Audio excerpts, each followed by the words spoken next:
স্বামীর শ্রাদ্ধ করার সামর্থ্য নেই, সাহায্যের আবেদন এক অসহায় পরিবারের। চরিলাম ব্লকের উত্তর চরিলামের গৌতম কলোনি এলাকায় এক অসহায় পরিবারের আর্তি ঘিরে মানবিকতার ছবি সামনে এসেছে। স্বামীর মৃত্যুর পর শ্রাদ্ধানুষ্ঠান সম্পন্ন করার মতো আর্থিক সামর্থ্য নেই স্ত্রী শুভা পাল ও তার পঞ্চম শ্রেণীতে পড়ুয়া ছেলে শুভঙ্কর পালের।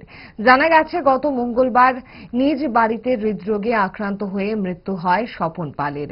পরিবারের আর্থিক অবস্থা অত্যন্ত দুর্বল হওয়ায় মৃত্যুর পর শ্মশানের খরচ, ধূপকাঠি, মোমবাতি সহ প্রয়োজনীয় সমস্ত ব্যয় বহন করেন স্থানীয় গ্রামবাসীরা। বর্তমানে স্বামীর শ্রাদ্ধানুষ্ঠান সম্পন্ন করা নিয়েও গভীর অনিশ্চয়তায় দিন কাটছে পরিবারের। অসহায় স্ত্রী শুভা পাল রাজ্য সরকার ও সমাজের সহৃদয় মানুষের কাছে সাহায্যের আবেদন জানিয়েছেন। বিষয়টা হচ্ছে এরকম, আমার পুরা পাড়ার মধ্যে একটা পরিবার একদম নিঃস্ব, এক বেলা খাওয়ার মতো অবস্থা নাই।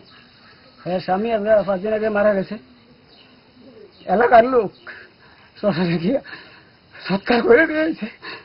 এখন সে শ্রাদ্ধ করবো পরে সেই সক্ষমতা তার নাই।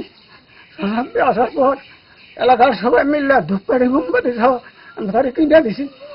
এখন এলাকার লোকজন কিছু না কিছু সাহায্য করবো।